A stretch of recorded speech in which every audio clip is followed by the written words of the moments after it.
Mr. Nokia is saying, Chair, yes, as long as the expectation of Project Citron. So in this particular instance, there was nothing, at least the printout of the transcript.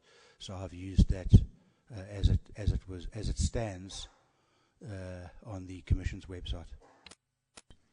Right. What theme do you deal with in respect of the quotation you have put on this paragraph of your statement? Yes, of course, I have, as a kind of a sub-theme to my whole theme of the IMS, and I've used the term legitimate expectation, and in fact I see Mr. Nokia uses the term expectation as well, and I would like just to say what he said. He says, Chair, yes, as long as the expectation of Project Citron was there was something for the local companies to look forward to. It should be borne in mind that as the South African government was investing less money into the industry, so industry got a little nervous themselves as to how much they should be investing. But a project like Suvex, which had invested money into keeping the capabilities alive, certainly assisted in giving meaningful work. And I say the people as opposed to companies, the people to keep the people busy and keep them here. But it also gave a certain signal to industry, who then, to a very large extent, co-invested in keeping the technologies alive. And that is an extremely important point. I have to be frank, that's one of the first times I've seen that officially recorded, at least certainly under oath. And I think that is a very relevant point made by somebody, let's say, politely on the other side of the fence to the points that I had made in this context. You have already dealt in your evidence tendered earlier before the Commission as to how this expectation was brought about. I have, yes. We don't need to traverse that again. Is that correct? To finish and catch in time to catch a plane today.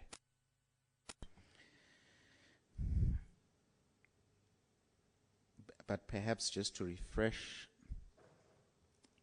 us and the commissioners with regard to the specific documents that we could look at,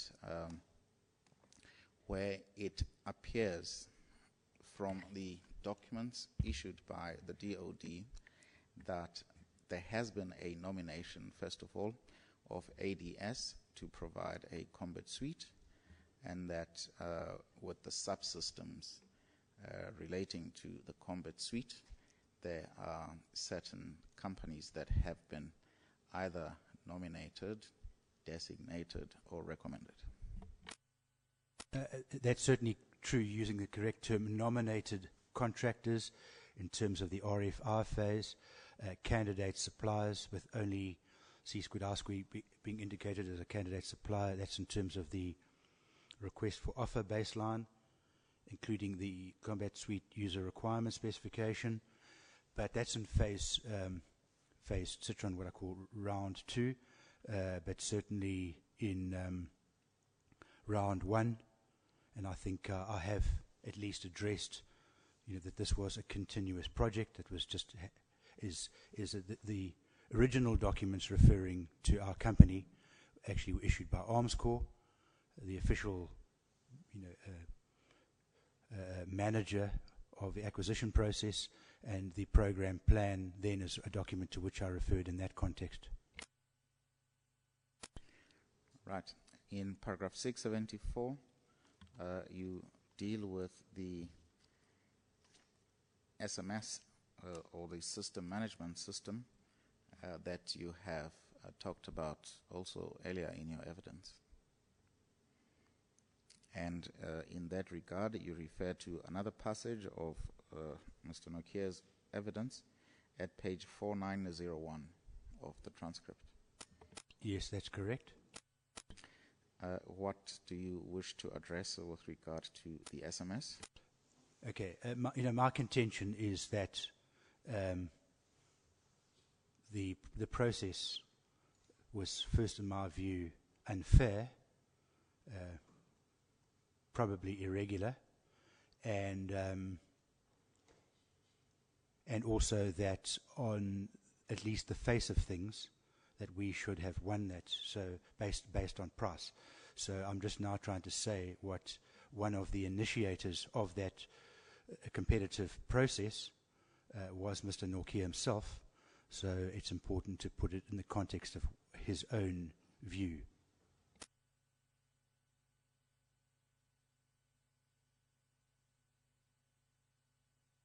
Would you like me to carry on and elaborate?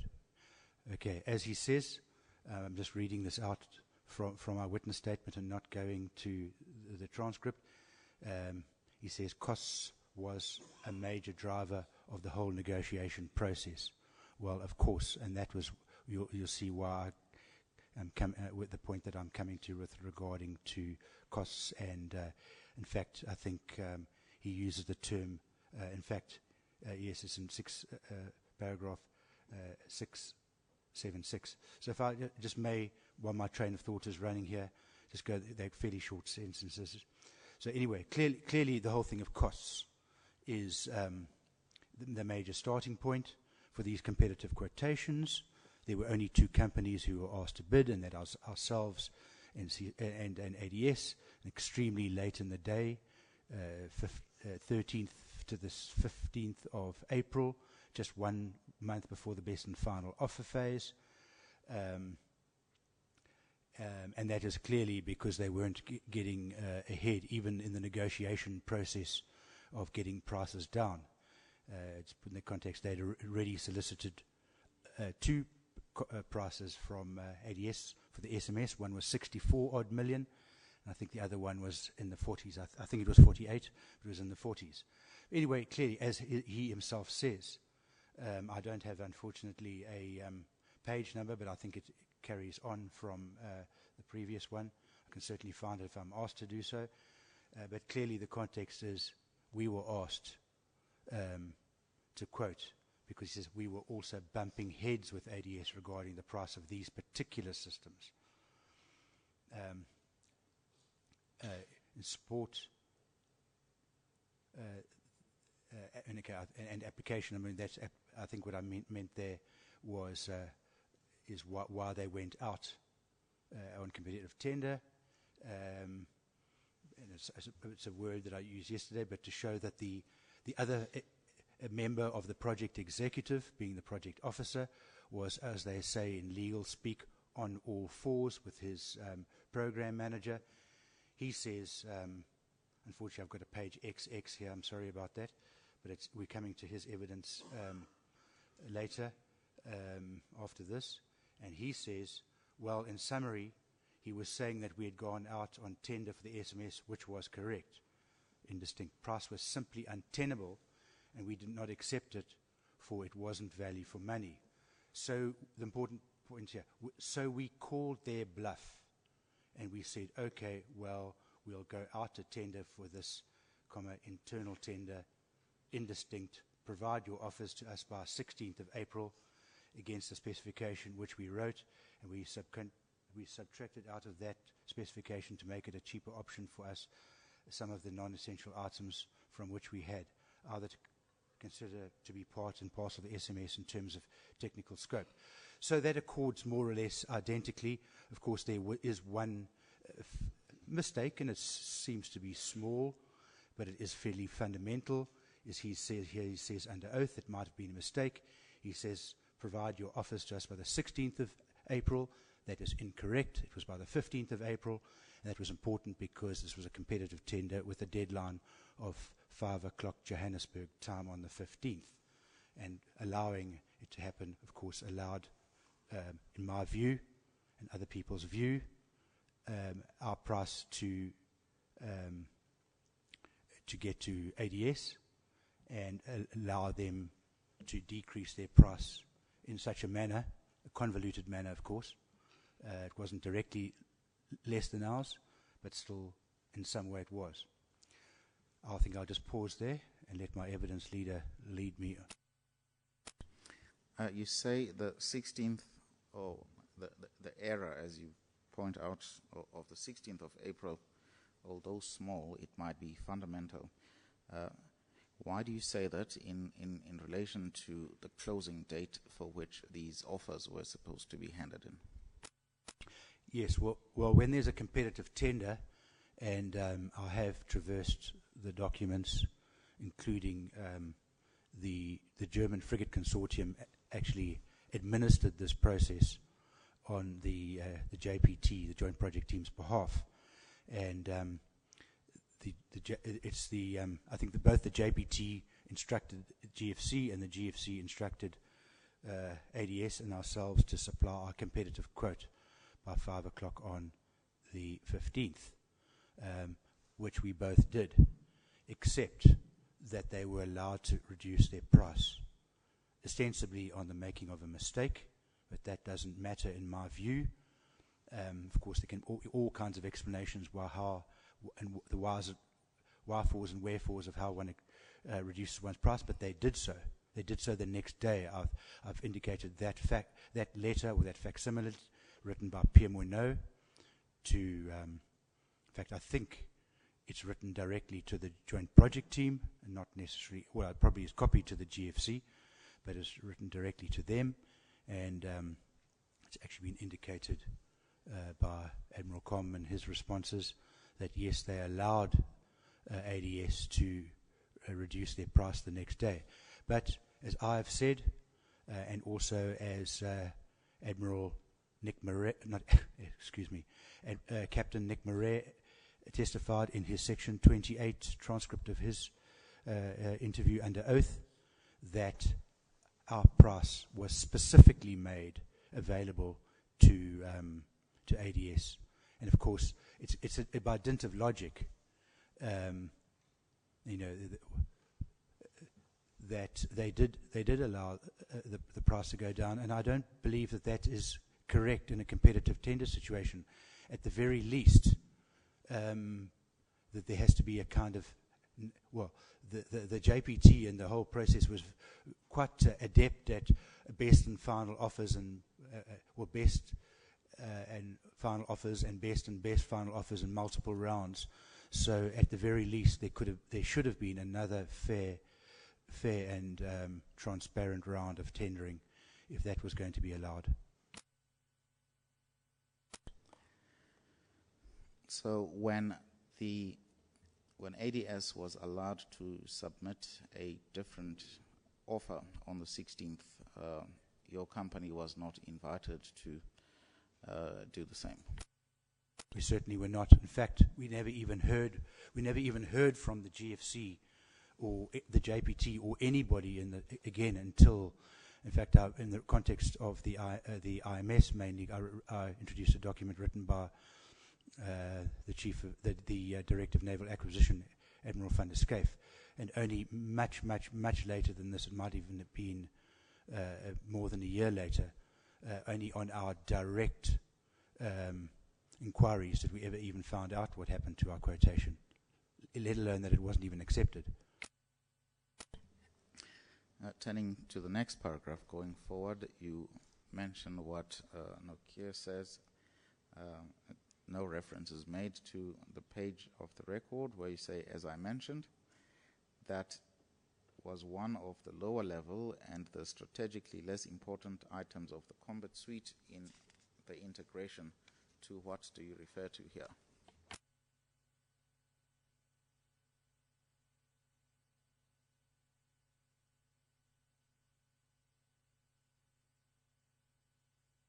Sorry, I was just doing a search on, as I mentioned, and I got another one. Probably it wasn't the best keywords to search for, but I lifted these words straight out of a nice, clean, digital version of this transcript, so hopefully it's correct. Nevertheless, be that as it may,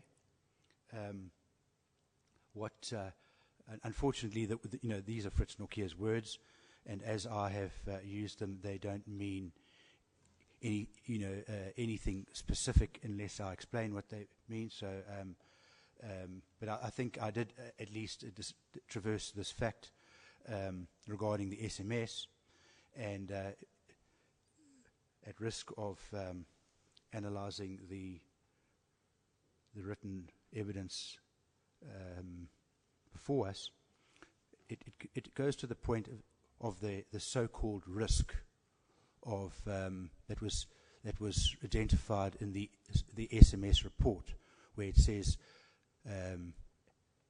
ADS proved to be a lower risk than C squared R squared. But here in that context, he specifically mentioned the SMS is one of the lower level and strategically less important items of SMS in the integration part. And of course, that accords with what I'm saying. They wouldn't have asked us for a competitive quote unless we were capable of doing it, and we never constituted a risk. And it's an unreasonable conclusion to make that that we constituted a higher risk, and therefore it was a valid selection anyway, based on the criterion of risk, let alone price. Now, in the next paragraph, paragraph 679, you make reference to another follow-up offer, and you refer to his evidence where he says, unfortunately, the problem areas that I have just identified in the previous offer were not clarified. Now, again, in the context of your SMS theme, are there any problems that you are aware of that were identified in respect of any offer that your company submitted? No, here he states quite emphatically, although somewhat baldly, that that there were problem areas. But as I've just testified, how could they possibly be clarified in our own unsolicited follow-up offer if these were never identified in response to either the first offer or the second offer? So it's an illogical thing to state. As I also stated, we were only given 2 days, and both myself and Gerard Krier, whose name I mentioned yesterday, my co-director at the time, were actually sitting in Germany, in Hamburg, at Blomenfoss, and this whole thing was prepared in 2 days. It was an extremely comprehensive response, done telephonically in between our meetings. It was done by my more junior director, Sean van der Walt, and based on that, and of course there were some clarification areas, well, some areas that became only clear to us later, like the fact that the ADS console, which is a fundamental issue in this specific piece of the evidence, but it was not an absolute requirement. So we gave a follow-up quotation, I think just 2 or 3 weeks later, where we included our own consoles. But there was not even communication, not even thank you for your quote, or no thank you for your quote, or whatever. So as I said before, it only was a long time later before we even knew that our first quote had been rejected and that our second quote wasn't even entertained.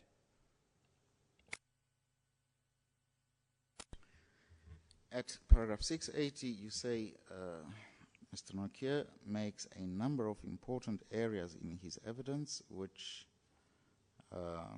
have a fundamental bearing on the matter, one of which appears in the quotation, I think during the technology retention project, C2I2 subcontracted to ADS on this project to some extent. What is your comment there to?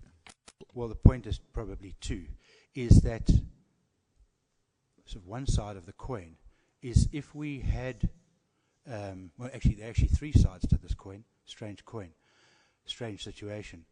But if we had subcontract and ADS, of course, that would actually put us in a good position to compete. And it certainly would negate the point I mentioned earlier and previously about the risk of the risk of us being higher and that ADS was in a better position. But that if that would be valid if the point was true, but it's not true at all. We never subcontracted whatsoever on the system management system part at all. he might be getting confused, and I'll give him the benefit of the doubt. Eventually, there was a subsection of our information management system. We're getting a little bit complex, but it's called the network management component, that would have been incorporated into the SMS console, but only at the full-scale development phase, which hadn't even started at this stage at all. In fact, at this quotation stage was for Project Citron. So the past tenses that we had done it were just simply untrue. So that's an error. I don't think, maybe I need to make the point. I'm not alleging that Mr. Nokia is making up this part of it. I'm just saying he's made a mistake. It's just not true. Okay, but the other, the third side of this coin, colloquially speaking, is that it could be inferred that, and there is another reference to a related point of intellectual property, and could be inferred that if we'd been working with ADS on this, we would have had insider knowledge of the SMS, which is something that they'd been working on. Okay, but I'm saying it's not true, so we couldn't have had any insider knowledge or any intellectual property or anything whatsoever. So it was just an introduction to that particular theme, the third side of the coin, which we actually come to under my response to Admiral Carman's evidence as well.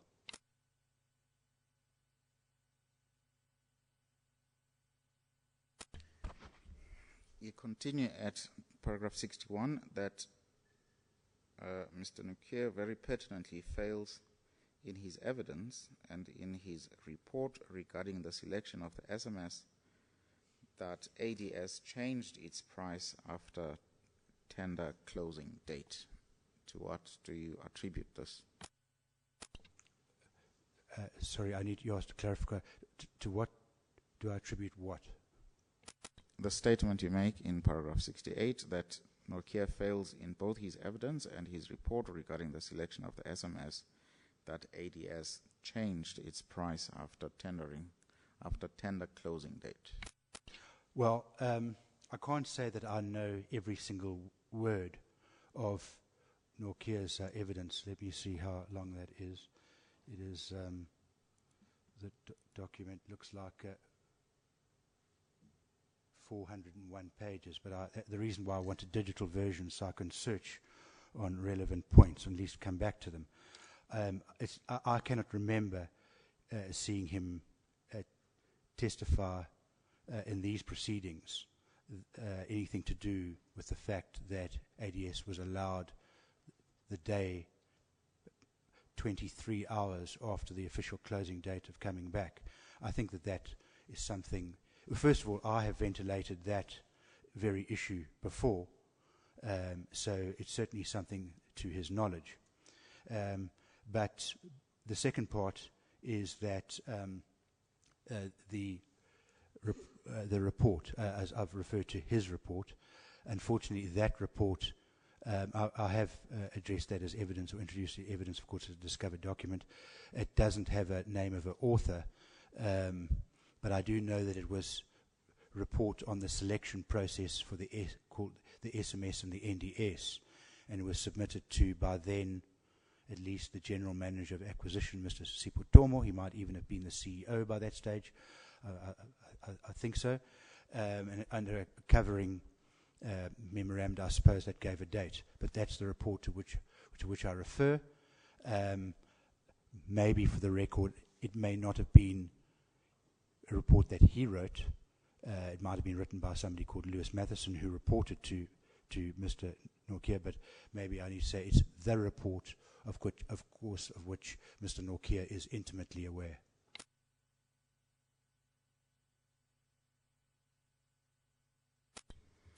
At 682, you say that insofar as it relates to the report regarding the selection of the SMS and the ADS changing its price, that Kammerman does state this fact in his evidence. Yes, to his credit, he does state, but But as I think we've traversed before, he simply dismisses the fact that they were allowed to adjust their price downwards and thereby beat us, just on the part of an administrative error. Of course, from certainly what I can see, the administrative error is referred to in ADS's letter, the one dated the 16th, faxed at 3 minutes past 1600. But of course, I think, let me say that there may have been other information that attached to that letter. I certainly haven't seen it, but from what I can see, it's fairly bald. You say, okay, we made an administrative error involving the ILS, that's the Integrated Logistics Support part of the VSS, and so we took it out. Okay, but of course, it beggars the question: if our initial price had actually been higher than ADS's, would then they have actually lowered their own price? I think that's an extremely, at least philosophical, but relevant philosophical thing. Would they have actually lowered their price if our one had been higher than theirs in the first round? In fact, that aspect of your evidence we have traversed and is dealt with in the document you referred to earlier. It is RMY 89, a letter from ADS dealing with the reduction of the price. It's a letter dated 16th April 1998.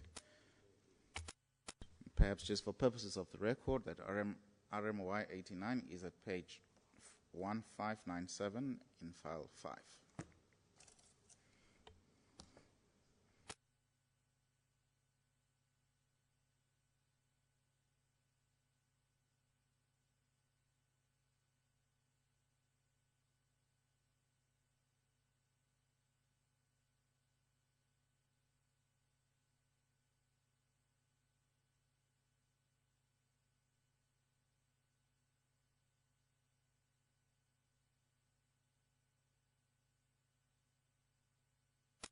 Commissioners, that was just a reference for purposes of looking at your convenience. We're not dealing with that letter.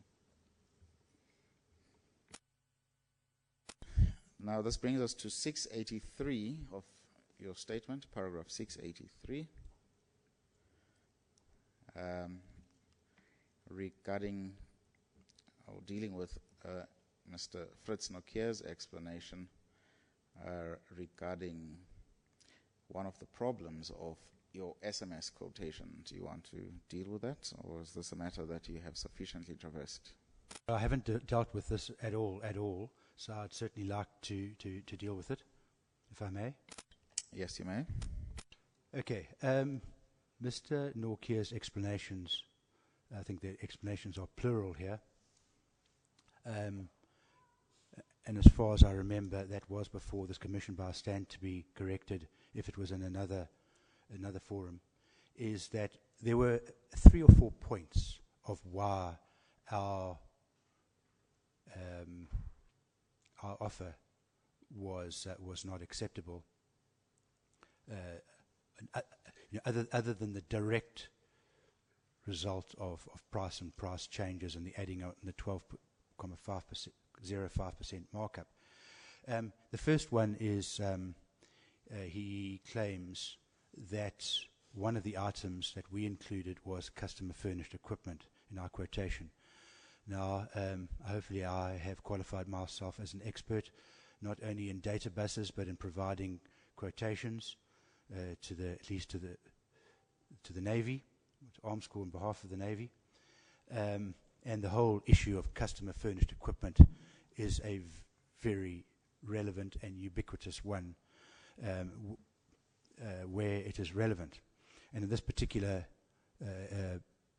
theme, as I've traversed at some length, we had been dealing with Project Citron and Project Diodon and Project Suvix since, at this stage, 6 years. So the SMS had been developed at great expense, using Navy and Arms Corps funding. So, of course, they would have developed a whole lot of software. That's intellectual property mainly. Of course, there would have also been a lot of equipment. I think I mentioned quite long ago things called the asset register, and I certainly was aware of equipment having been purchased on behalf of Arms Corps by ADS for the development of the SMS. Now, as I started off this particular thing, as both Mr. Nokia and Admiral Karmerman have clearly stated, and I have quoted them, this whole issue was about price. So my inclusion of the intellectual property and even the physical, tangible things like computers, I suppose the transcript can't see me touching my printer over here, but I'll touch my computer. If we were going to be winning this project, then ADS would have no direct need for either the intellectual property or even the equipment. So with a view of getting the lowest price possible in a competitive bid, it was completely valid and completely reasonable and completely normal to include this, because it would have reduced the price. It was to the advantage of the client, more specifically the end user or the buyer, to do so. But having done so, as I said, we did this all in 2 days by telephone. In those days, we never had the same communication. We did have cell phones in those days, but this was all done by a cell phone from Germany. And I can say at great expense for international calls.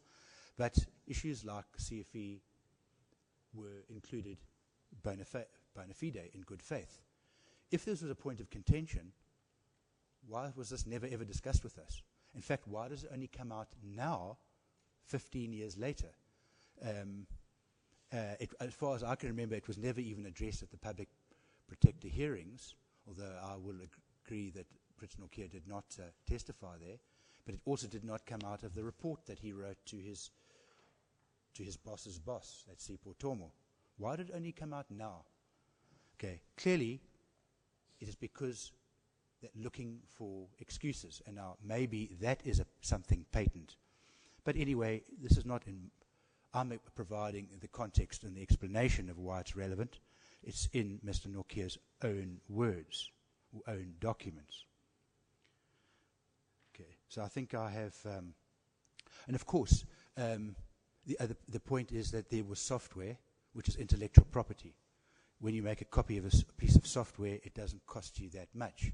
So even if, of course, it could have just been transferred to us.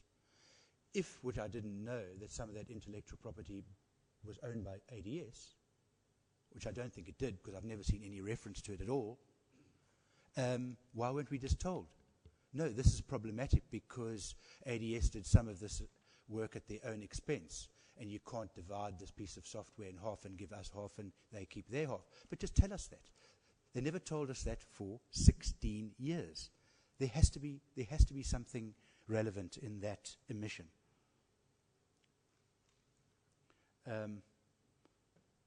So I think the quote under point 12 there is specifically with regarding the software part, the intellectual property. In fact, that I didn't stipulate as CFE, that's customer furnished equipment. There's also, which normally is stuff that costs money and that you can touch. There's another thing called CFI, which is customer furnished information. And there's very little cost in actually making a copy of that. But I stipulated that, I think, clearly as CFI. I think I've adequately covered that point, and I will give myself a break to have a sip of water. In your next paragraph, 684, you deal with matters relating to the evidence of Fritz Nokia regarding SMS spares, and you refer to, I think it's the offer or quote you made, which is at It is RMY88, and it appears as from page 1555 of file 5. That is your document 0403. Perhaps it would assist you to have a look at that document in dealing with this aspect of the spares in your coat.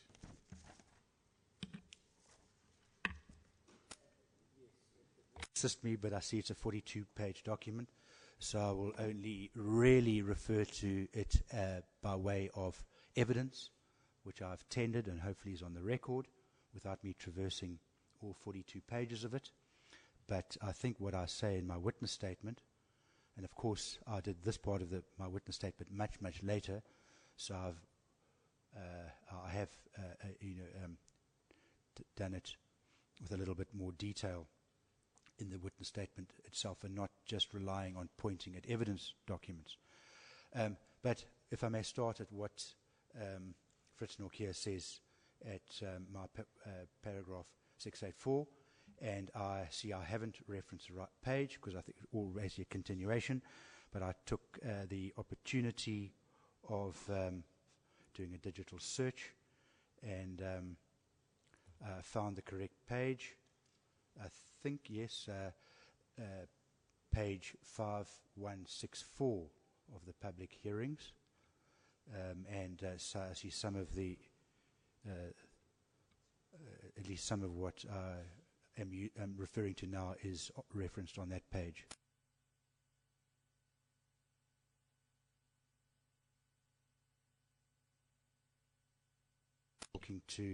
Talking about the paragraph that starts with now console spares, and I can see that on that page that I've just mentioned at line,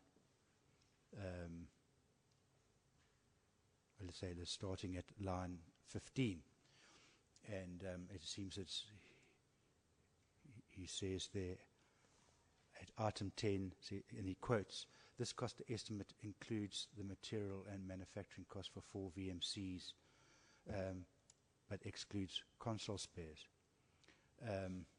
That's where it is. But what he says regarding the theme of spares is now console spares or whatever spares were explicitly asked to be quoted for.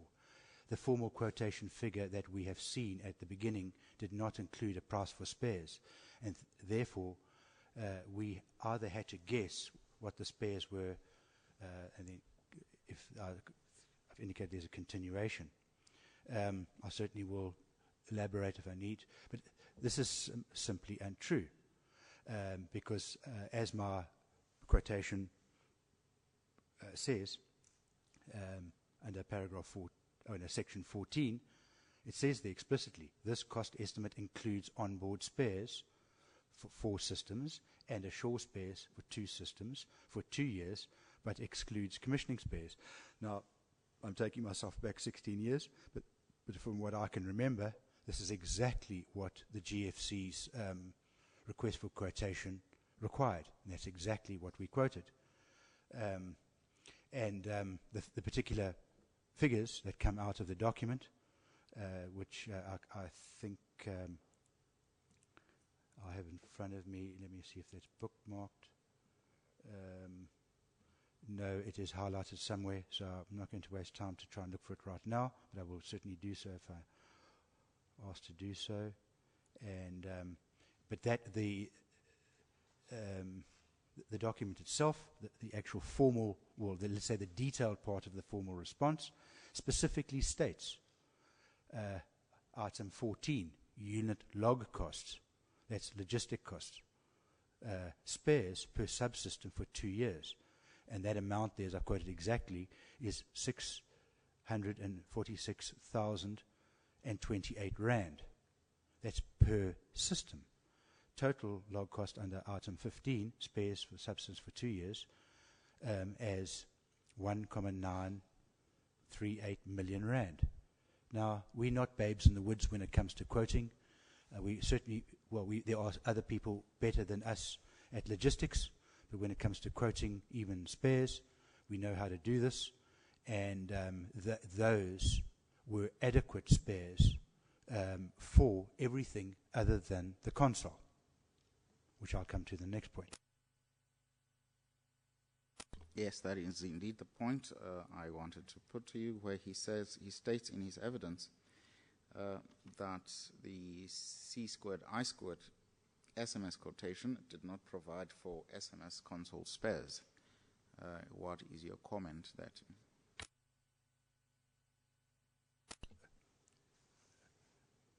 Sorry, I was just trying to gather my own wits there. I didn't realize that you were going to give me a question. I thought you were stating something from... Okay, would you mind repeating that question so I don't get things wrong? Yes, I stated. I pointed out that, in fact, in your 686, you referred to Norcaire having stated in his evidence that the C-squared, I-squared SMS quotation did not provide for SMS console spares, and I asked for your comment to that statement. Yes, thank you for that. I actually missed the word console there,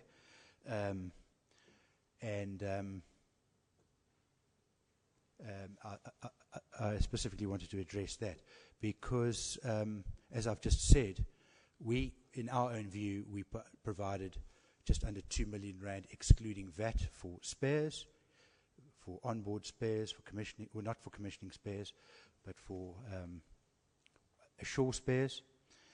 What we didn't provide for was console spares, and there's a particular reason. He claims this is a good reason for our exclusion, but if I may say so, 16 years later, and I certainly didn't. I certainly have not just thought of that now. Is that at this stage, one of the technical baselines for the Corvette combat suite was using a whole lot of things called standard items. That had been basically a fundamental point right from, I think, at least 1995. I won't go into the details, but for logistics and supportability reasons, they wanted us to standardize on all kinds of things, including a special console developed, certainly the initial versions of it, with Navy money for this or related projects. So we were quoting the ADS console. Okay. Now, a combat suite consists, as we know, of a lot of things. And maybe my memory needs to be corrected from my memory of the operations room, which is basically the heart, or at least the geographic heart and nerve center of the combat suite, consists of 2 rows of lots of consoles. I think that there are something, let's say, between 12 and 14 consoles. And certainly I've never really been allowed on board these vessels, certainly not in this particular time frame. But there are a lot of consoles, and all of them, or nearly all of them, are based on the ADS console. Now, if there are already 12, whether it's 10 or 20 consoles on board, and we have to provide one extra for the system management system, it doesn't make any sense, if you're trying to save costs, to now provide explicitly for spares for that one particular console when they're already on board, on shore, and whatever other spares for all the other 10 or 11 or 12 or 19, whatever consoles it is. Of course, we could have been explained that we could have explained that response like I'm explaining now, or we could have said, okay, well, if there's a big difference to you between 16 consoles and 15, then we'll add on an apportioned amount, and we've done a Monte Carlo statistical analysis of what the chances of failure were, and we would have come up with a reasonable figure. Because remember, as I said at the beginning of this point, everything was about saving money and bumping heads and calling people's bluff. We were not trying to bluff anybody. We gave a bona fide response, and every single aspect of it was bona fide in respect of that we could do it, certainly at that lower cost, based on the provisions, the technical terms and conditions of our quotation. And perhaps to deal with that aspect differently, can I ask you to turn your attention to your document 0406, your DT1 documents, which is our RMY 138. It's at page 2879.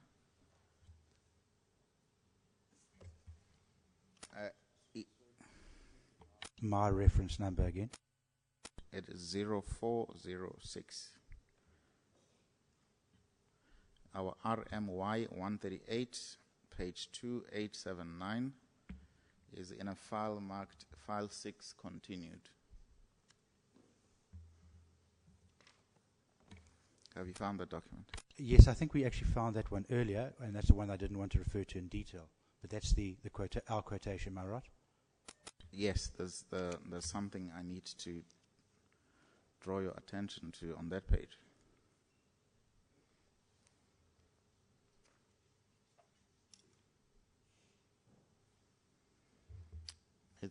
It's in a file marked File 6 Continued.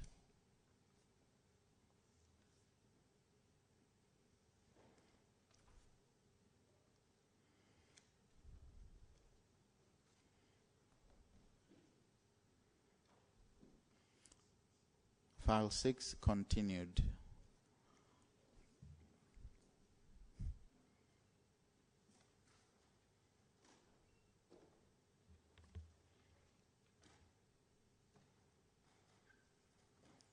Page 2879.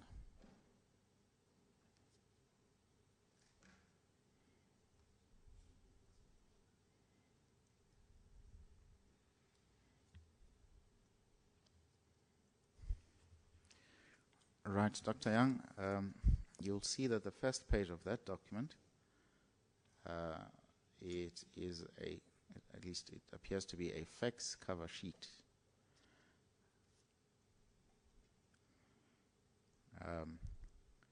To Blom and Force, dated 15 April 1999. It is addressed to Mr. Hector and Mr. Korn, and it says the heading there is SMS and NDSS quotes. It appears to be signed by Sean van der Walt. This is the name you mentioned earlier in your evidence as the person who prepared the quotation while you and your other co-director were in Germany. Is that right? That's correct, yes. Now it says here, we have pleasure in providing you with the system management subsystem, in bracket SMS, and navigation distribution subsystem, NDDS, in bracket, ORFA CCII/prop/054.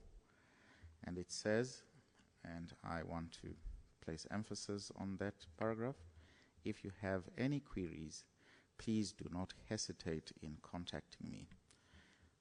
Now, the quote follows thereafter.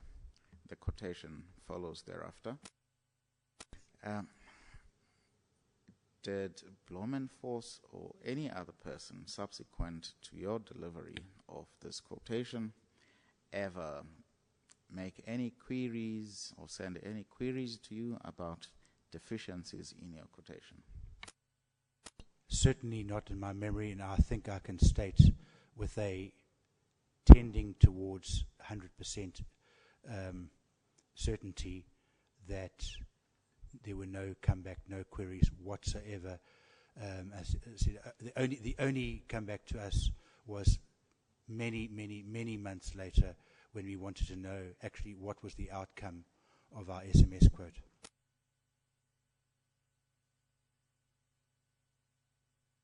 If I may, I think you're talking about what is on that page. I think it's worth pointing out, right at the very top, on the semi-obliterated logo of our company, there is the indicator of JEGK12. And JEGK, I'm sure, cannot be anybody other than Rear Admiral Johnny Carmerman.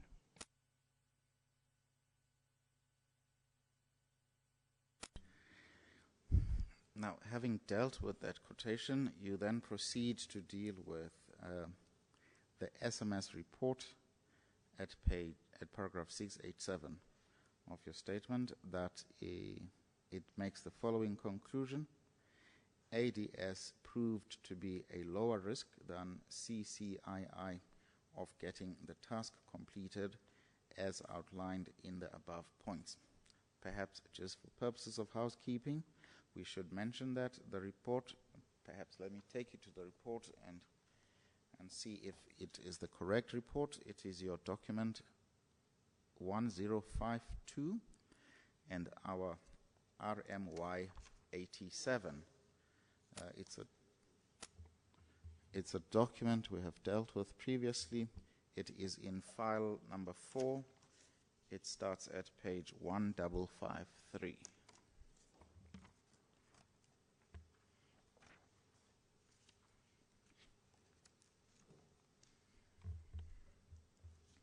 You confirm that that is the report you're referring to? That's correct, yes.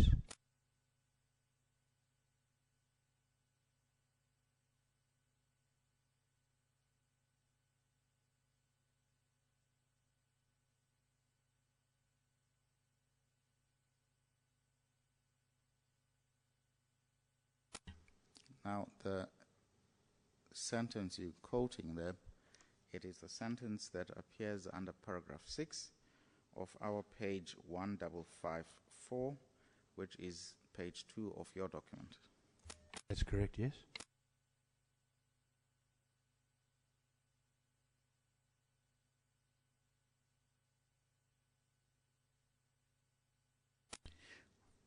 What comment do you wish to make with regard to this aspect? Probably the point I need to make is I would be repeating myself of the evidence that I traversed on the theme of the SMS. So at risk of repeating myself, I think what is in 687 is self-explanatory.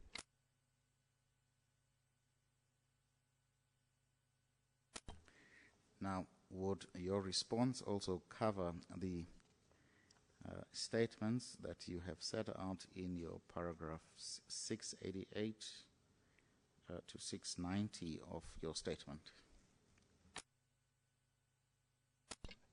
Yes, I think it's a reasonable conclusion to draw from the facts, the documented facts, is in the context of the bumping heads of price and, well, even more so, what Admiral Carmerman said, or then Captain Carmerman, is calling their bluff.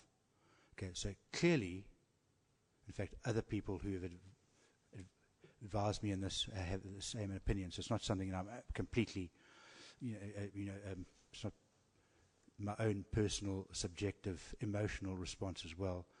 Is that we were just used to bring down ADS's price over a three iteration of their price. I don't think that there's any other conclusion than that. And of course, it's fairly offensive when one does provide a lower price. And I'm sorry to say, we did provide a lower price. We did not know about the 12.05% margin that was being added. That would make it an unfair practice, certainly in terms of hopefully a prerequisite of transparency. But effectively, our good officers, our time and effort was just wasted to mala fides, bring down our price when it wasn't the intention to give us the contract in any case. So, maybe if we'd quoted 10 million on a 30 million rand thing, maybe they'd have thought differently.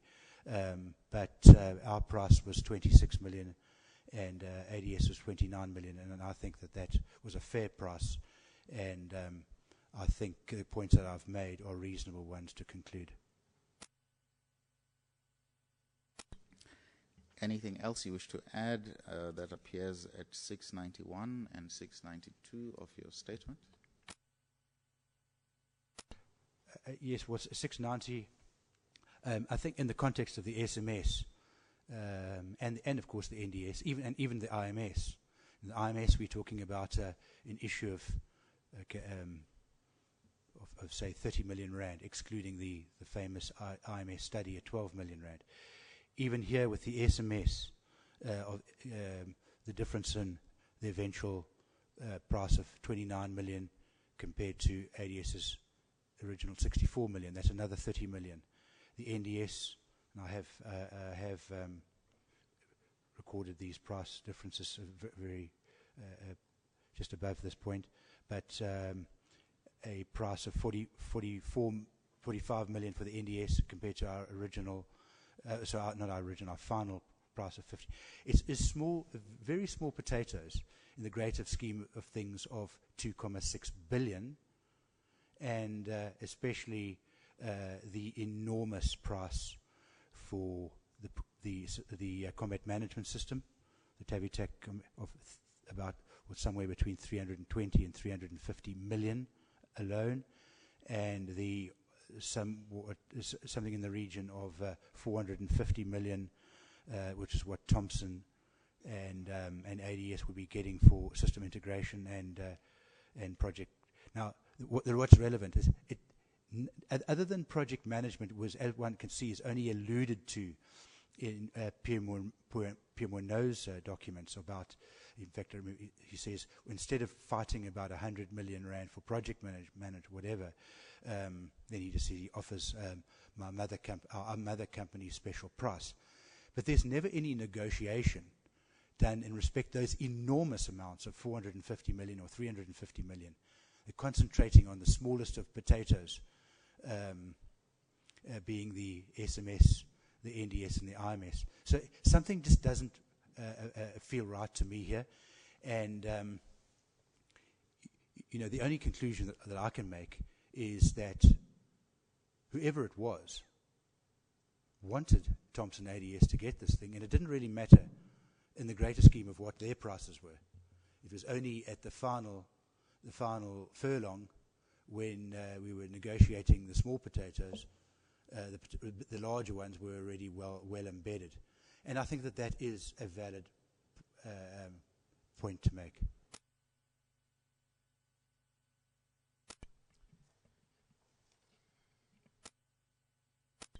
The illustration you provide at paragraph 692 of your statement relating to the letter from Thomson Makoni Sona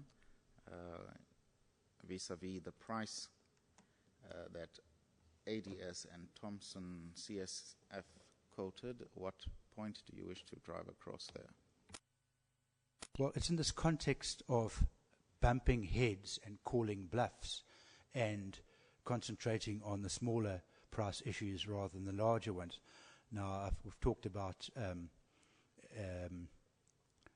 it seems to me, on the face of things, and not only to me, but the evidence of Captain Nick Marais, who was he could speak French fluently, and he heard it himself, that, in fact, he obviously heard it in French when it was being discussed, is that the efforts to maximize the French and specifically the Thomson component of the combat suite. But here is just one example that I do have in documentary form of the game that was being played, or let's say, I'll use the term, the conduct that Thomson ADS were using in the so-called price negotiation to get down from 3.9 billion to an expected price of 1.9 or 2.1 billion. But I've mentioned the Thomson Marconi prices, but here we have a letter in front of us. I think it's sorry. Perhaps for purposes of the record, that letter is, I think it's your DT 0383, our RMY 139 at page 2906 of our file 6 continued. Yes, you're about to deal with that subject. Yes, I'm just actually looking at that letter, and it's actually, I don't think the letter that I really want is certainly the second one in the series. Certainly was from the same person, Dave Cofftree. but I don't think that this is the letter that actually has the point that I want to make.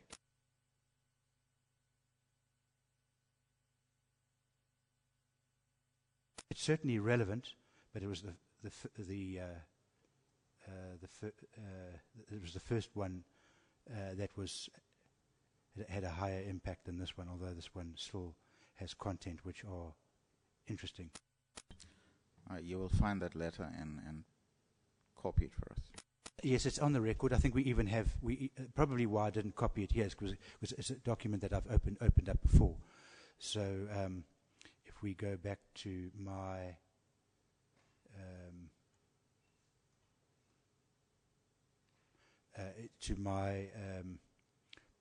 witness statement itself, that contains the words lifted out of that Thompson Marconi sonar document. So I can certainly leave this particular point, or I can address it now to finish off the point and point out the correct reference at a later stage. Oh. Yeah, you can do that. Must I address the point? Yes. Address the point and refer to that letter later. I think what's important here is that this is a graphic documentary indication of what was happening in the so-called negotiation between a single bidder without a competitive situation.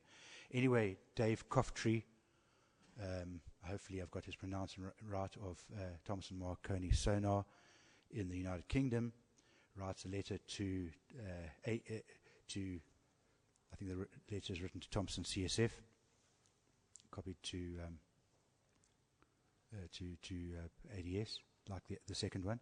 And he says, if I give our lowest and best price, in brackets says input price to ADS/NCS, then we expose all of your markups, yours being ADS and Thomson South Africa. We, TMS, can only declare that this price excludes the finance factor. The others must remain hidden. If we give you your output price to B&V, we are lost, that's Blom and Voss, as the STN price will be much lower than this, because B&V will obviously have covered some of the STN factors. This would also expose the imbalance in the ADS integration for both sonar systems, which will have to be explained to the SAN. I heed you to be very clear and fax me your output price for the hull mount sonar, that's HMS, to B&V equipment and logistics, so that I can take the best route. If I'm forced to put in a very low price, you will be at risk of exposing both us and yourself to the SAN. I do not understand how this situation has occurred, but the SAN will remove TMS from the competition if we do not comply. Now, I read the figures out in previous documents when I was discussing this point earlier. My understanding was that the price of the sonar was 80 million rand, and there was another reference to a price of 160 million rand. Maybe the final price was 120 odd. I think I mentioned that. But nevertheless, this is a clear indication from the inside of that side of the process of what was going on in the length and the breadth of the Corvette Combat Suite price negotiations.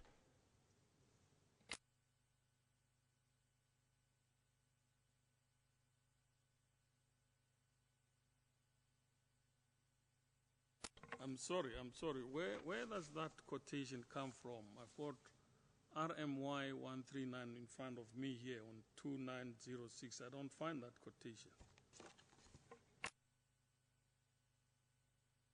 Sorry, as I agreed, I'll have to find that particular letter. It's a discovered document, and I think it's a document adduced in these proceedings.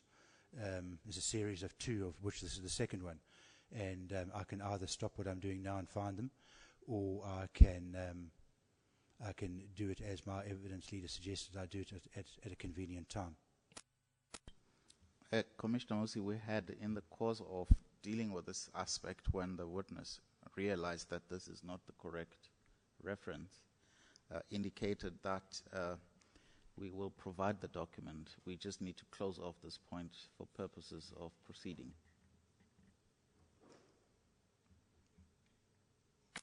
Thank you.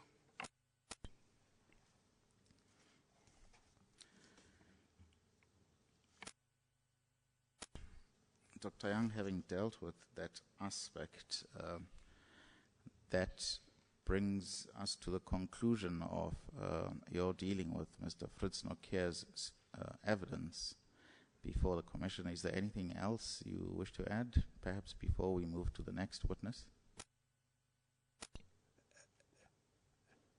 No, I don't think so.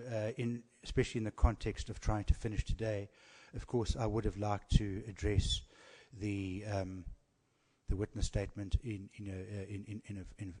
a fuller way, but I think it suffices to at least give an indication of important points relative to my own evidence, and also that certainly certain aspects of Mr. Nokier's evidence are incorrect and certainly inconsistent with previous positions taken by Arms Corps and the Joint Project team regarding some of these important issues.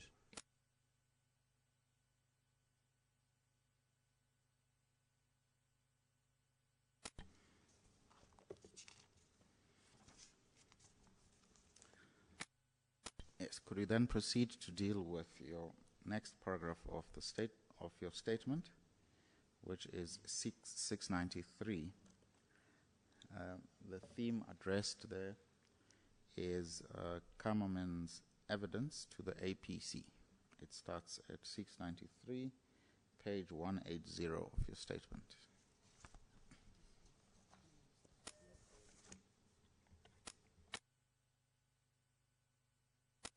And once again, when Admiral Kammerman gave his evidence before the Commission, you were not present and you did not cross-examine as a result. Yes. You had also, in that regard, submitted an application to cross-examine him, which you withdrew subsequently. I can't actually remember. Maybe that's true. I just cannot remember now. But I think I'd given indications that I wished to do so, but I actually cannot remember a formal application of doing so and a formal application for withdrawing to do so. But I certainly had indicated my desire to do so, but I might be wrong. And perhaps for purposes of completeness, why did you not attend the Commission hearings when Admiral Kammerman was giving his evidence, so as to enable you to cross-examine him if you chose to do so? For the same reasons as regards Fritz Nokier, I had requested the witness statement, and as we know, that there was a very, very comprehensive, I think 105-page witness statement. It of course precedes the giving of oral evidence. Of course, there were a whole bunch of related or relevant documents which I'd been requesting from the DOD through the Commission for a long time before that. I made it very clear, my correspondence with the Commission, that I needed that to prepare myself. As things stood, that witness statement that was used for this Commission was only signed at 2 o'clock on the Sunday before Admiral Kammerman commenced giving his evidence on the Monday morning, and I only received it on the Wednesday, I think it was the 28th. It and the relevant documents on the 28th. So there's no ways that I could have been ready to start cross-examination on Wednesday the 28th without any knowledge whatsoever of what he's going to testify about.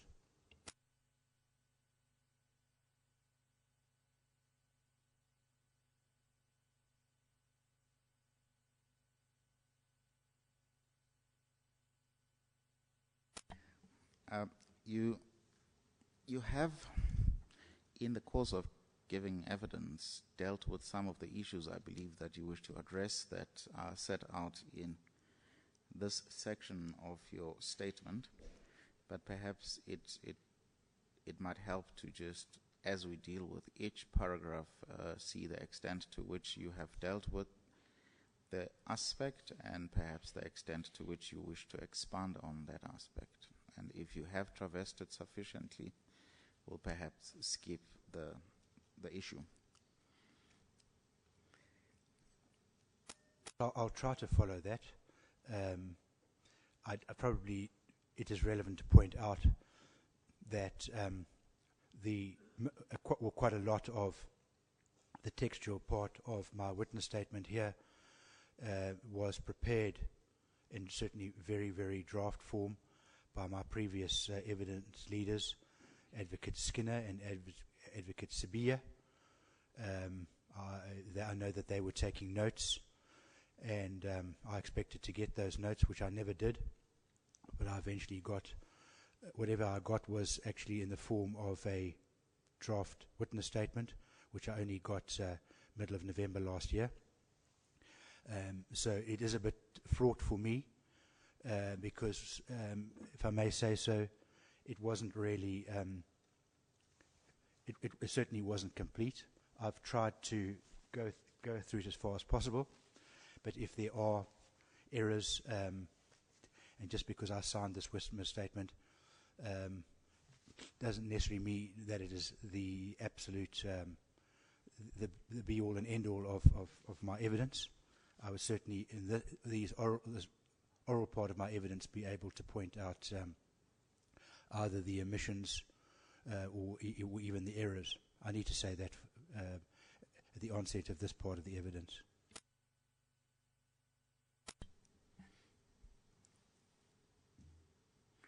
Now, at paragraph 694, there you start by saying Kammerman refers to the myth of the influence of Mr. Sheikh in the workings of the JPT. Your response there too? Okay, I was actually re-looking at this last night, or actually this morning, and what I want to say is accords with my 694. There are two aspects of this. Okay, as Carmen says,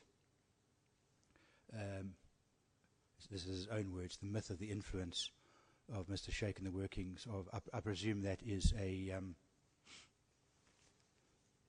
rebuttal of what I'm on the record elsewhere of saying. But there are actually two aspects to this. One, I don't think that I have ever actually alleged that Mr. Sheikh, that's Chippy Sheikh, had detailed or ongoing influence of the work of the JPT committee or work group. I think it's quite clear, as unfortunately I seem to have repeated a couple of times, I've quite clearly laid out in respect of the conflict of interest where Mr. Sheikh was influential, and it actually starts at the Project Control Board. I don't think I've ever stated anywhere, of course I've given evidence and whether documentary or oral form and number of, so I don't think I've ever made that direct contention. But there is one particular instance, and that in the generics term of the workings of the JPT. Now, there is one specific instance which either Admiral Kammerman has forgotten about or he elects to omit, and that is the evidence regarding his very own document, co-signed by his fellow of the project executive of the JPT, where he complains in a memorandum, I presume to higher authority of at least the acquisition process, where he complains of ADS's, specifically Pierre Monod, and ADS's interactions with Chippy Sheikh, specifically mention those words, those names, and that the price negotiations could not happen in parallel.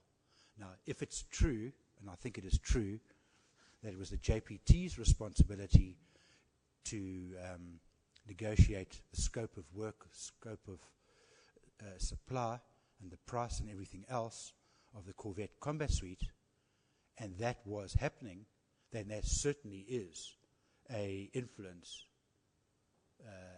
illicit or otherwise, as I think I've tried to explain, in the workings of the JIT.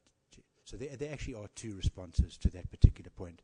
But anyway, in way of a summary, it certainly is no myth. You state in that paragraph that, in fact, the JIT made similar findings in that regard. Yes, the JPT made extremely serious and detailed findings regarding the scope of the influence, as well as the so-called, in their terms, no recusal at all, which I've explained is actually incorrect, is a contravention of his own recorded recusal. But I think, if I may say, that the JPT certainly did a good start, but in my own evidence here, I have traversed that influence, that levels of influence in far greater detail. The JPT you're referring to in your response to my question is actually the JIT, is that right? Sorry, are you talking about the JPT in 694 or otherwise? In 694, yes. No, I see the term, and I think I specifically used JPT because that is a quotation from Admiral Coleman's own evidence, and that means the Joint Project Team. But the JRT is the Joint Investigating Team. Does that answer your question? Yes, the question I asked was the JIT made a similar observation regarding Chippy Sheikh's influence on the JPT. That's the question I'd asked that I thought you were responding to. Yes, that's correct.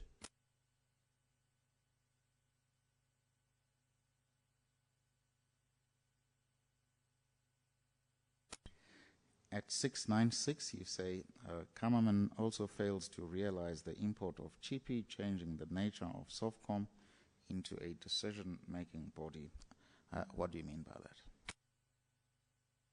Well, I think as I, in some arithmetical detail, described not only the changing of the formula, but also the way that the points in terms of the value system were dealt with. But as I have, I think, in enough detail testified, that first it was the evaluation of best value was done formally using the formula, that what I call the divisive or the dividing formula of military value plus industrial participation divided by the finance index. That was formally agreed. I think I wouldn't have a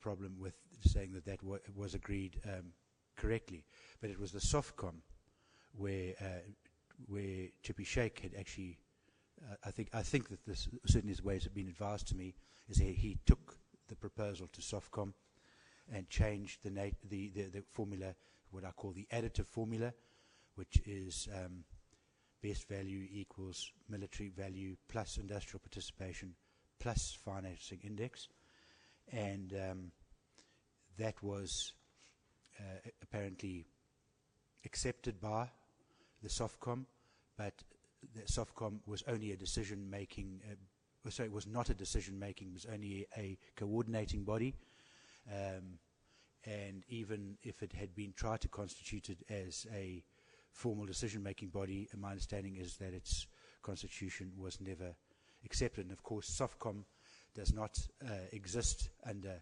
MODAC.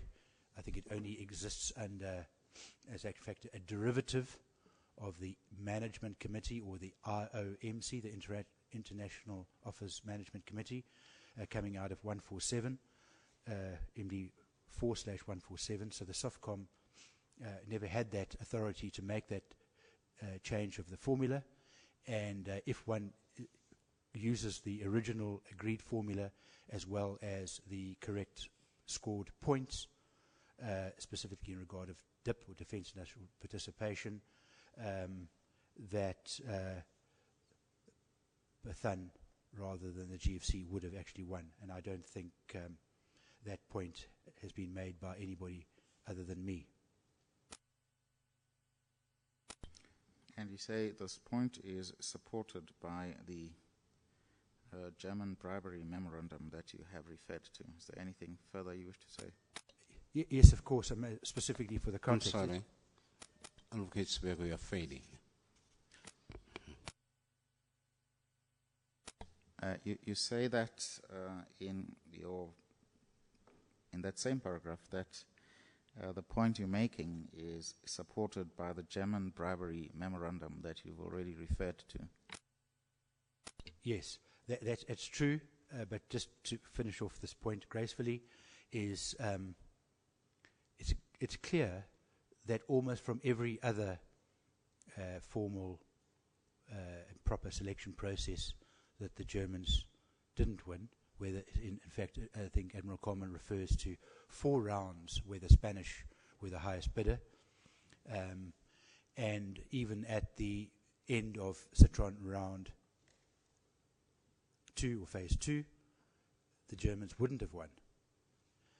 So somehow the so-called quantitative process for that supported the decision had to have been manipulated, and there had to be a reason therefore. And I think the German memorandum is clear enough in that it says it was not, what Chippy Shake says, it was not easy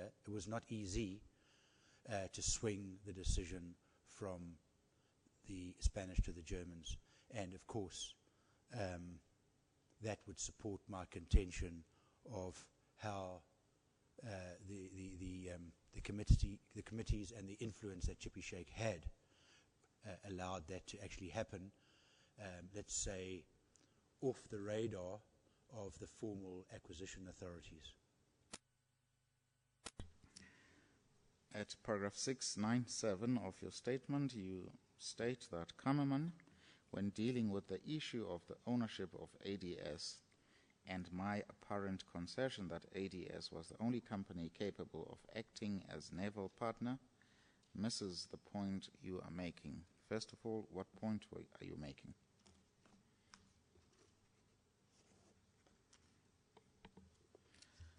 What point are you making that you think, that you state he is missing?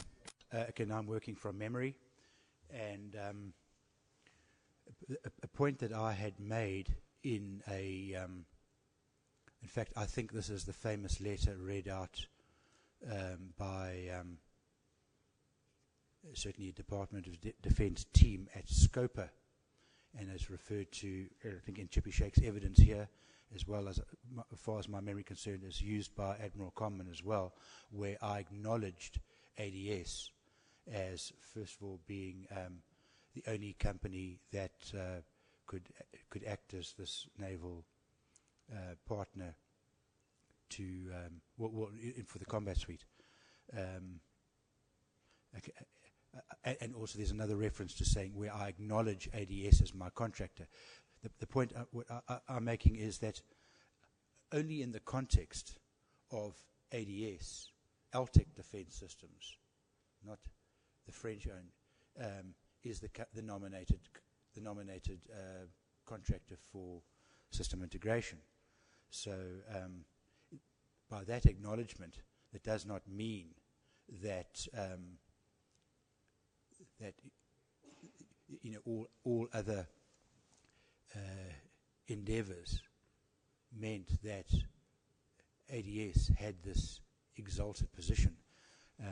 Sure, at the beginning they had been involved, at least up until from 1993 to 1998 at least. They had been involved in Project Citron, and they probably even invested a lot of money. That's Altec Defence Systems. But another point I'm making, so I belabor because this is a difficult theme to deal with the way that we're dealing with it, is that there could easily have been other contenders to ADS once it was not preordained in terms of its new ownership by a foreign company called Thomson.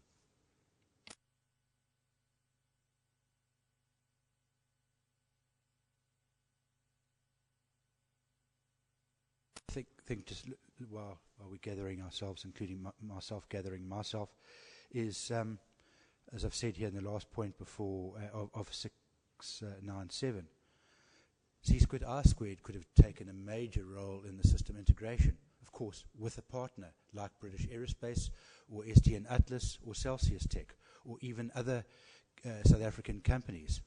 ADS by itself clearly did not have the capability of doing it on its own. But that is certainly my words of saying that they were the company at this particular point is not putting words in my mouth to say that gave them the right, without any competition, or especially as things changed, to have this exalted position of being able to negotiate that enormous price for the combat suite in a non-competitive situation.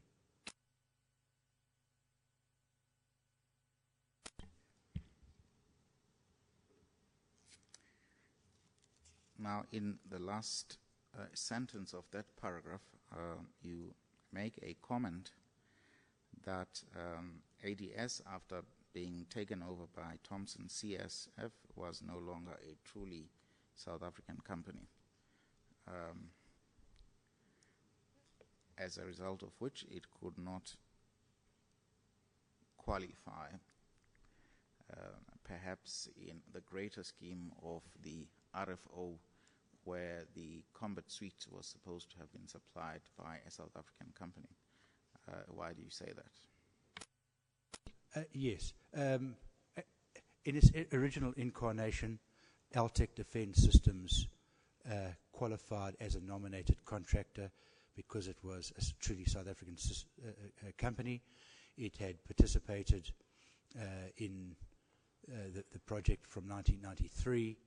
It had used a huge amount, several hundreds of millions of rands, I understand, to develop whatever it was going to supply, both for the Strikecraft and those same systems that were also going to be fitted to the corvettes as well. So I think one can easily say without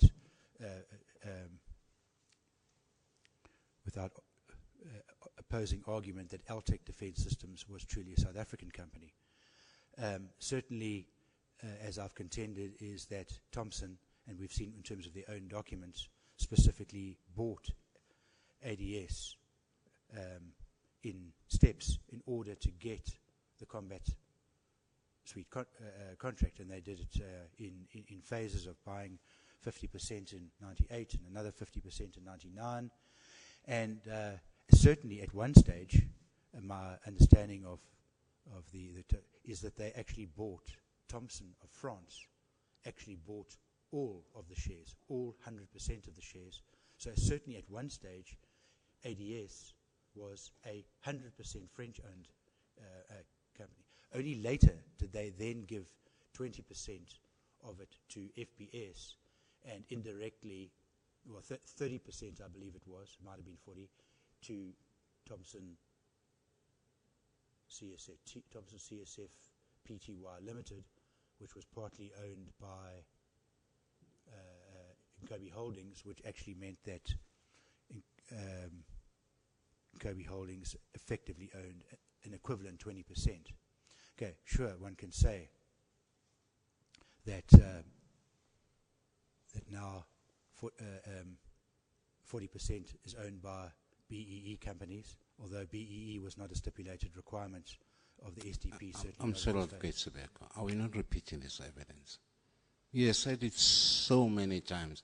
I'm not quite sure what is going to change for him to be repeating the same evidence. I think he has said it so many times. Maybe let's get on to other points. In 698, there you deal with Admiral Kammerman's meeting with you for the first time. Does anything turn on that? Yes, indeed it does. It just shows a number of things. I've realized since I wrote this that it actually comes to another important point made by Commissioner Musi.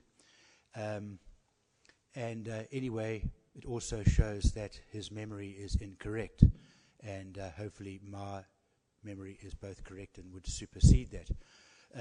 But certainly one of the important points is that clearly if he's forgotten meeting in 1991, and we only mentioned 93, I had left ADS.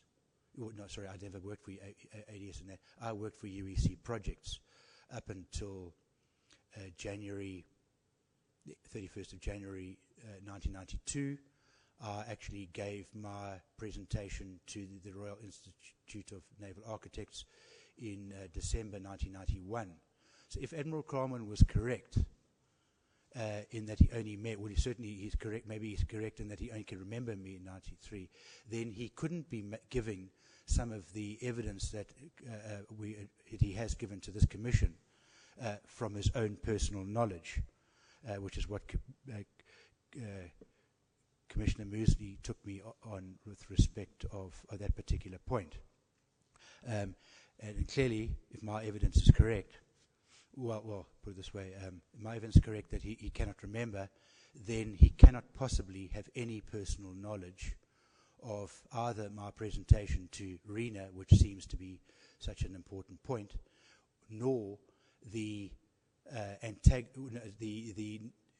negative way, apparently according to him, which I will come to certainly, of my leaving of UEC Projects in January 1992.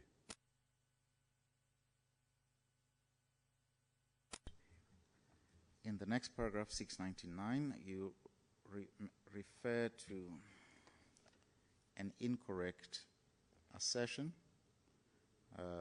by Kammerman that in relation to your personal hostility towards ADS and how this had to be carefully managed to avoid damage to the execution of projects SUVEX and Citron. Could you comment on that? Yes, again, of course this was said under oath, it was said in these proceedings, and I think it would be within my own personal knowledge of what my relationship with ADS was at the time, and in fact in my own personal knowledge of my colleagues' interactions and position with ADS is concerned. Okay, I have to be very frank here in saying that my personal hostility towards ADS is frankly absolute unadulterated nonsense. I worked there, not as he said for a short time. I worked there for just under 7 years, and we carried on working with ADS very closely from 1993. In fact, right till 2005, we delivered a working NDS on board. It's still working very, very, very happily today on board those frigates, and that could not have been done with any hostility from the managing director of the company, who takes a personal involvement in every single one of these issues, almost every single day of my working day of my life, at least to this day. I will state that there was no hostility. In fact, I have canvassed this years ago with somebody who I butted head with once or twice. His name is Frank Verhoeven, and he actually got the job of branch manager ahead of me. And when I told him this, because this is not the first time this has been said, Frank just laughed and he said, "But Richard, you were a project manager, and it's a project manager's job to execute their project, which sometimes causes a clash. But certainly a clash, a technical clash in a meeting, which I think I can only remember happening twice in my whole 7 years at UEC. I can remember who those people were, maybe 3 times. And certainly I cannot remember when I worked for C squared R squared, and I worked not every single day, but every month, every 2 months, we were having long sessions, 3-day work sessions in Mount Edgecombe or in Simonstown, and there was never any hostility at all. So I'm afraid to say, I don't know whether it's just a matter of raising of the temperature, but certainly it's said in the context of the execution and the damage of avoiding damage to the execution of Project Suvex and Project Citron, so it's a contextual one. I need to respond to that, and my response is that it's just not true. What about the allegation of historic bad blood between you and Mr. Duncan Hiles that he has referred to in his evidence? This you find in your paragraph 702. Yes. You see, I'm entitled to give this testimony because it comes from my own personal knowledge. And certainly, I suppose Admiral Commerman may have had, he certainly interacted with Duncan Howells for a number of years, but he makes the statement of historic bad blood, so of course this thing must have extended for a while. But I can make, and of course the assertion is made entirely baldly. There's no evidence whatsoever. Of course, I can't adduce evidence to back up my contention when it doesn't exist. Unfortunately, it's just a simple dint of logic. If it doesn't exist, I can't. If I had any evidence of historic bad blood, I would be forced, in terms of my oath, to tell the whole truth, and I would have done so. But to the contrary, I adduce, well, certainly in my discovery, I'm trying not to belabor these proceedings, which are already extended. But anyway, it is complete and utter nonsense. I worked with Mr. Duncan Howells. Well, I certainly knew him from the day I joined UEC projects in 1985. Sorry, Trivets UEC in 1985. He was a departmental manager in Durban. I didn't have much to do with him on a day-to-day basis, but he eventually became the branch manager of Cape Town, of which I ended up as being at least the longest serving member and one of the most senior.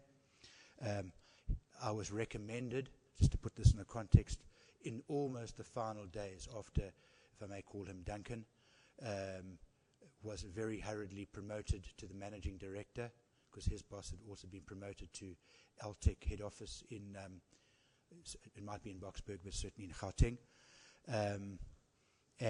I was recommended as one of the 3 contenders to take Duncan's place. In fact, he interviewed me for that position. Him and Trevor Moore, whose name also comes up in context of he was the personnel manager.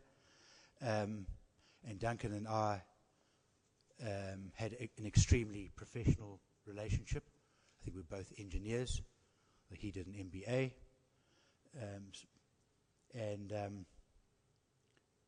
And I will just relate one small incident, if I may, just because it shows my memory, and it is relevant. I think he was still managing director of this, and it was during one of these 3-day Suvex technical committee meetings, fairly in the,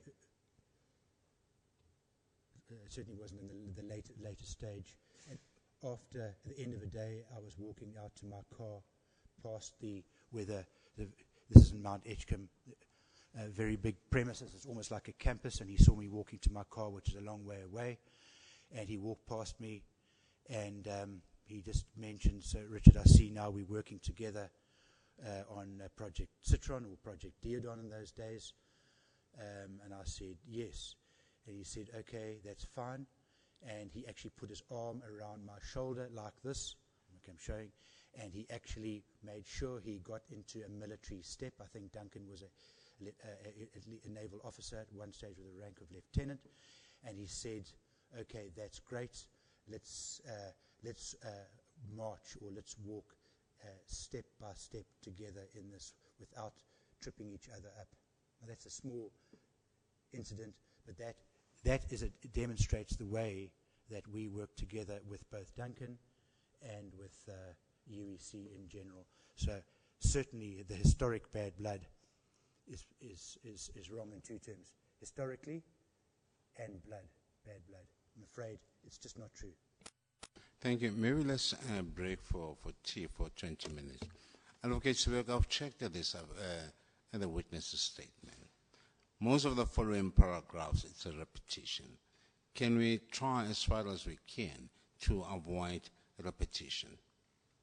I've looked at some of this paragraph. There seems to be a repetition. Let's try and see how far can we go to eliminate repetition. Unless if it thought there's a specific reason why I must see repeat particular evidence. We'll endeavor to do so, Chair. Thank you. Let's come back after 20 minutes.